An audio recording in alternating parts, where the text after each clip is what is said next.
Bonjour et bienvenue dans cette deuxième vidéo d'électricité consacrée à l'intensité électrique.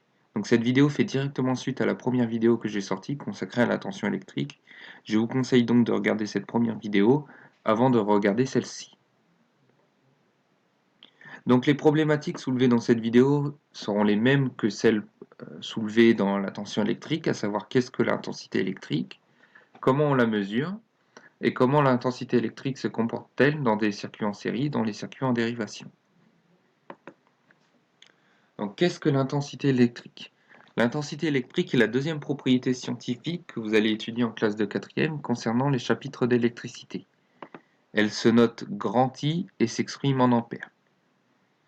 Donc, tout comme le volt, l'ampère peut s'exprimer en multiples et sous-multiples du kiloampère au milliampère. Donc, ces différents multiples et sous-multiples sont regroupés dans le tableau ci-dessous. Ce tableau de conversion, tout comme le tableau de conversion du volt, est à connaître par cœur puisque vous devez être capable de convertir différentes unités de l'ampère. Par exemple, vous devez être capable de me dire que 1 ampère c'est 100 centiampères, que 1 hectoampère c'est 100 ampères, etc., etc. Comment mesure-t-on l'intensité électrique? L'intensité électrique se mesure avec un petit appareil que l'on appelle l'ampèremètre. Donc ce que vous pouvez déjà remarquer tout de suite, c'est que l'ampèremètre, c'est exactement le même appareil que le voltmètre. Seulement, l'ampèremètre diffère du voltmètre par son utilisation. Mais tout comme le voltmètre, l'ampèremètre possède trois parties principales: l'écran qui permet d'afficher la valeur de l'intensité électrique, les calibres qui permettent de donner une valeur plus ou moins précise de l'intensité électrique, et les bornes qui permettent de brancher l'ampèremètre dans un circuit électrique.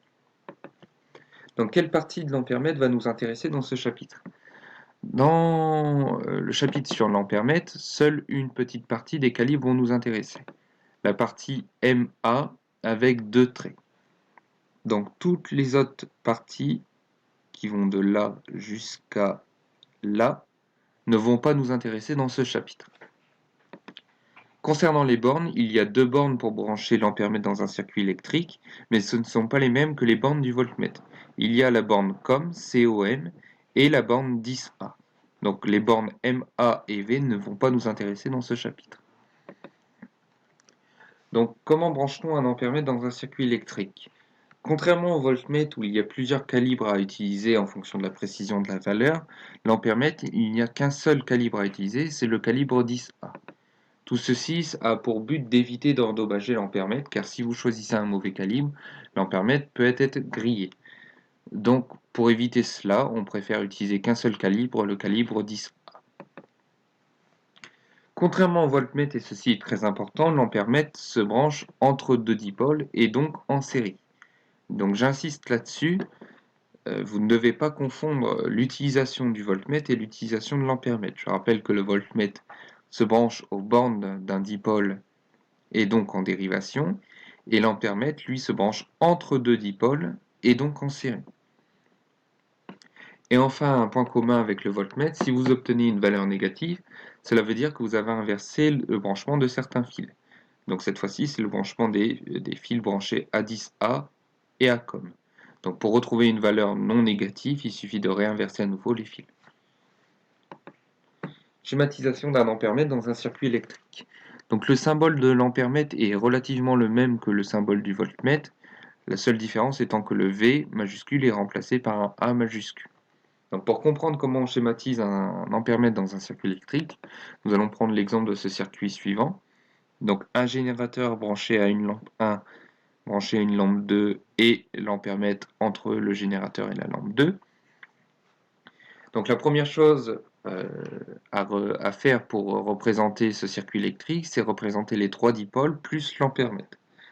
Donc le générateur, la lampe L1, la lampe L2 et l'ampèremètre. Ensuite, il suffit tout simplement de rassembler ces quatre dipôles pour former un circuit électrique. Voilà comment on représente un ampèremètre dans un circuit électrique. Et donc vous pouvez remarquer ce que nous avons vu tout à l'heure, à savoir que l'ampèremètre est bien branché en série entre deux dipôles. Donc maintenant que nous avons vu comment se branche un ampèremètre, nous allons étudier les deux lois qui régissent l'intensité électrique. Tout d'abord, nous allons étudier la loi d'unicité. Donc pour cela, nous allons imaginer un circuit électrique en série comportant un générateur et deux lampes, et nous allons brancher l'ampèremètre entre deux dipôles dans chacun des cas. Nous allons donc avoir trois circuits différents. Un circuit où l'ampèremètre sera situé entre le générateur et la lampe 2, un circuit où l'ampèremètre sera situé entre la lampe 1 et la lampe 2, et un circuit où l'ampèremètre sera situé entre le générateur et la lampe 1. Donc après expérience, nous obtenons les valeurs suivantes. I1 égale 0,19 A, I2 égale 0,19 A, et I3 égale 0,19 A. Donc ce que vous devez constater, c'est que les trois valeurs d'intensité sont les mêmes. Donc en mathématiques, on dira que I1 égale I2 égale I3. Donc cette loi s'appelle la loi d'unicité de l'intensité électrique dans les circuits en série. Une autre chose à remarquer aussi, c'est que cette loi varie, comme avec la tension électrique, en fonction du circuit électrique en série que vous étudiez. Imaginons il n'y avait pas deux lampes, mais trois. On aurait donc I1 égale I2 égale I3 égale I4. Donc cette loi varie en fonction du type de circuit en série que vous étudiez. Enfin, la loi d'additivité de l'intensité électrique. Donc nous allons étudier le même type de circuit que précédemment, c'est-à-dire un circuit comportant un générateur et des lampes, sauf que cette fois-ci, les deux lampes seront en dérivation. Donc un circuit où l'ampèremètre sera situé entre le générateur et la lampe 1, et la lampe 2 en dérivation aux bornes de la lampe 1. Un circuit où l'ampèremètre est situé entre la lampe 1 et le générateur, mais cette fois-ci, contrairement au circuit 1, la lampe 2 sera branchée aux bornes de la lampe 1 et aux bornes de l'ampèremètre. Et enfin, un dernier circuit où l'ampèremètre sera branché entre la lampe 2 et le générateur. Après expérience, nous obtenons les valeurs suivantes. I1 égale 0,59 A, I2 égale 0,25 A, I3 égale 0,34 A. Donc ce que vous devez constater cette fois-ci, c'est que si on additionne 0,25 à 0,34, on obtient 0,59. Autrement dit, l'intensité I1 égale l'intensité I2 plus l'intensité I3.